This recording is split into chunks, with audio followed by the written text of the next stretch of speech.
My auntie, Sarah Harrison, is a extremely kind, interesting and wonderful lady, and she's also lived a rather extraordinary life. I really wanted to learn more myself and hear all about the experiences she's had within the music industry in the 60s and 70s and the fashion industry, in which she played more of a vital role than I ever knew, really.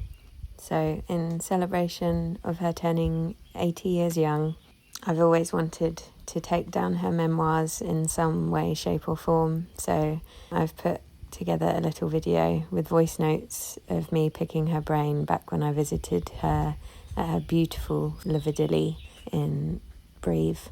So let's learn more about and celebrate Sarah.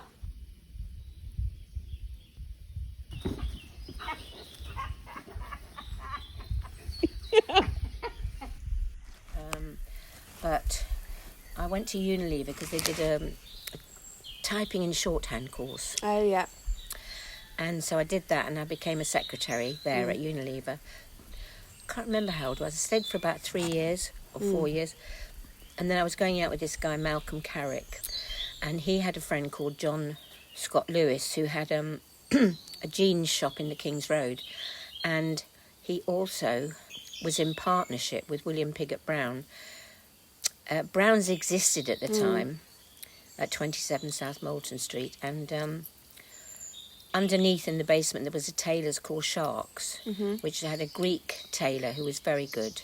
When I left Unilever, I went to work for William Pigott Brown and Sharks, and William had all these businesses. He had Brown's, Sharks, he had a publicity company, a film company, and they did all sorts of films like The Italian Job. They had Peter Collinson, who was a movie director, and all sorts of good people. So I kind of graduated to working for William in various positions. I worked for the theatrical agency and also managed. We had people like Peter Finch. Edina Ronay actually was a client. I used to type up the royalty statements, which was in those days, it was like income, £20, commission, £2, Wow. Result to Edina, 18. Gosh. And I used to we had this switchboard which had a doll's eye. It was a doll's eye switchboard. So when calls came in or the thing would come down. It was a sort of like an eyelid. That's why they called it a doll's eye switchboard. And I can remember Peter Collinson drove me to Charing Cross Station once in his white Rolls Royce. Wow. Because So at you were that still time, like probably no. 20-something. Yeah. Then William sold Browns to the Bursteins, Joan and Sidney, who'd been running Neataware, Right. Which had gone bust. William said to me, do you want to carry on working for me, or do you want to work for the Bursteins? Or maybe it was Mr. Burstein who said that. I don't know, I can't remember. But anyway, I said, well, I've never worked in a shop, so I'd like to work for Brown's. Yeah. So I left William, but I still kept in touch with Barry Cross and everything, because he managed, I think he managed Cat Stevens at that time. Right. And so I went to work for Brown's, and I worked there for 3 years, and I ended up being the manageress.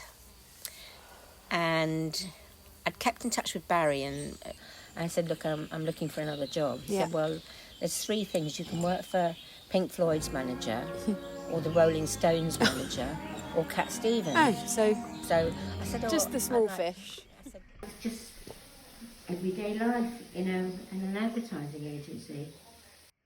I said, Cat Stevens sounds, So I went for an interview, and I was his PA for like 3 years. So I went to work for Steve and Georgiou, and it was great fun. I mean, it was quite hard work. It was fascinating, of course, And he was difficult, half Greek and half Swedish,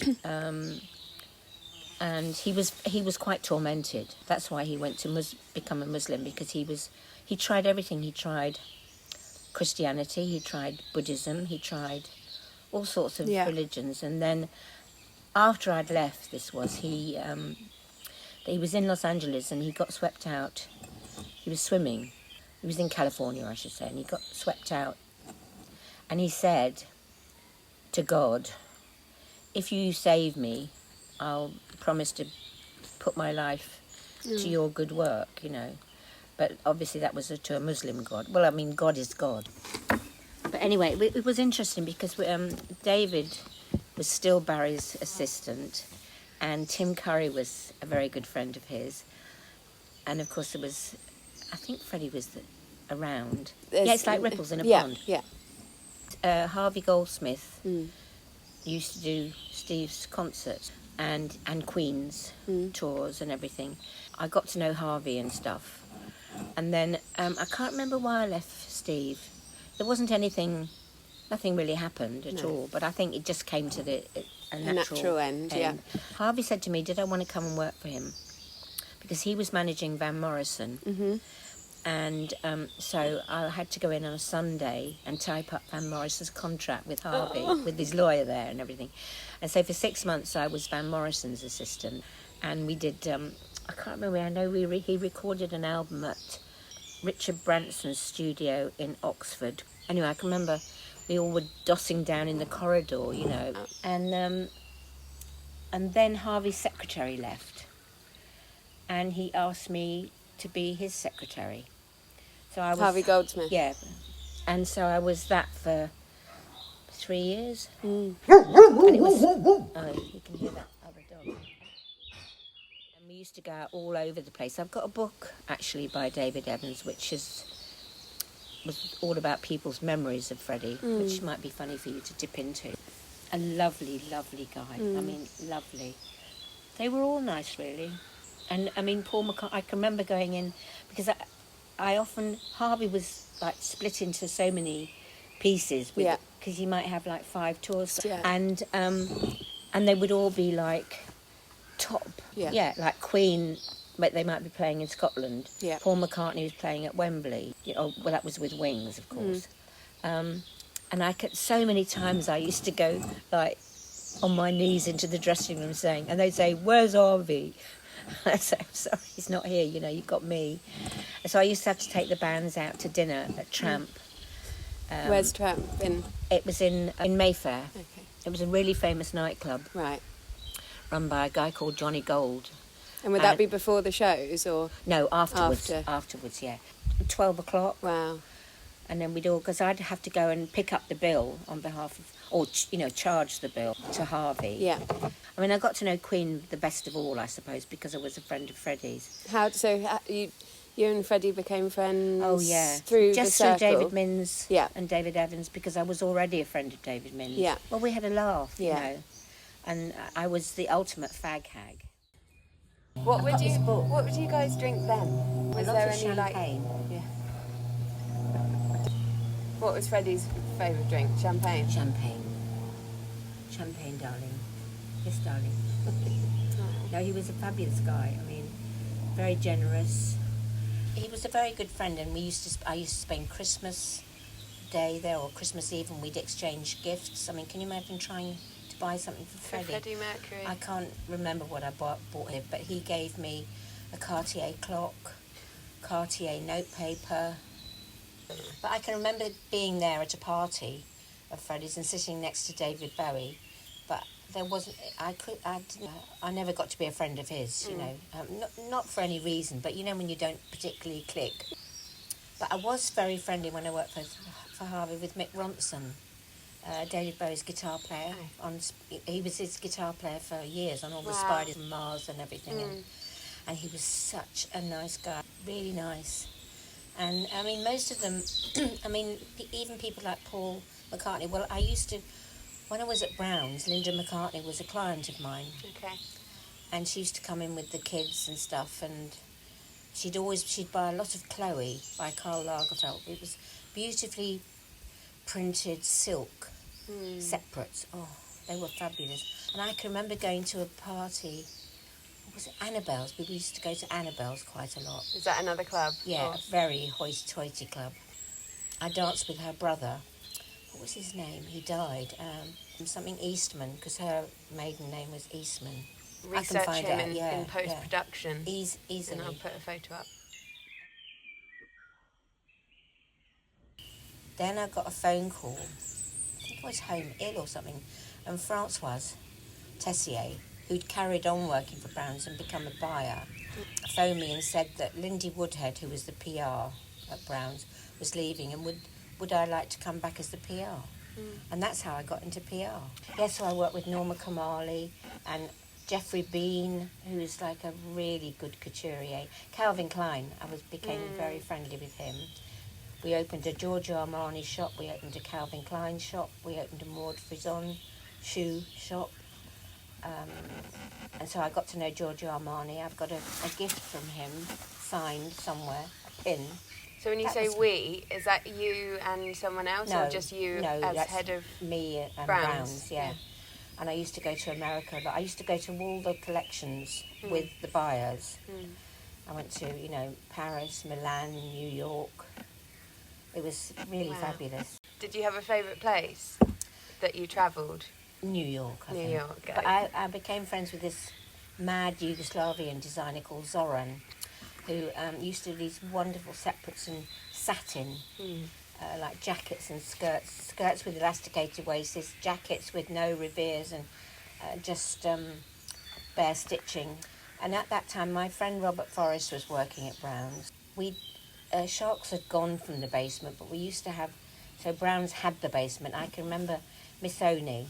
We used to get deliveries and we put them in the basement, and as we were unpacking, people were wanting to buy the stuff. Wow. It was like insane. Mayhem. I mean, yeah.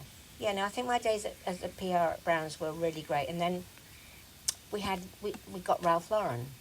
Well, we were going to open a shop for him in New Bond Street.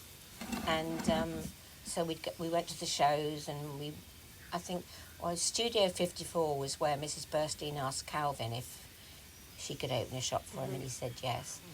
I don't know quite what happened with Ralph, but I remember going to his show. It was the old Savoury and Moore apothecaries. It was the apothecary where Emma Hamilton, Lord Nelson's paramour, used to fill her prescriptions. I mean, it was so old. Wow. And so when was that? When that was 1980. And so I was working for the Bursons. I was their PR, and I was going to go out on my own. And I'd got John Frieda as a client, the hairdresser, and I asked Ralph if he would be a client, and he said, "I won't be a client, but come and work for me." So I doubled my salary overnight. Mr. Burstein was, of course, mortified and horrified, and he said to them, "Well, she'll never go on the shop floor." What does that mean? It means she'll never go and sell. And so I was a PR for Ralph Lauren for about 3 or 4 years, and by that time it was 1987-ish, and Gerard and I decided we wanted to move out of London, so we looked in Ireland for places, but we never found the right place. And one place that we found got burnt down because I was English. We were so much in the Southern Ireland thing. Then we started looking here. And what was the Ralph Lauren story of? You said the magazine. Oh yes. So when I was the PR, I was the director of PR and advertising, and I remember I used to go for lunch with the editor of Vogue and the blah blah and everything, and we decided at one point to split the contents and masthead and put ads between it. So it was like right near the front, and it was a completely new position. No one had ever done it before, but they agreed to it, and that was a big milestone for people. Your idea, kind of. Yes, I think so. It was quite high power because it was Vogue, and at that time they'd always had, you'd get ads, contents, masthead, and it was kind of a natural thing to do. Oh, Harry, it's so nice.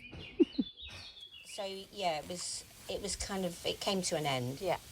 Me being the PR in London. Yeah. And I was in that position for 2 years.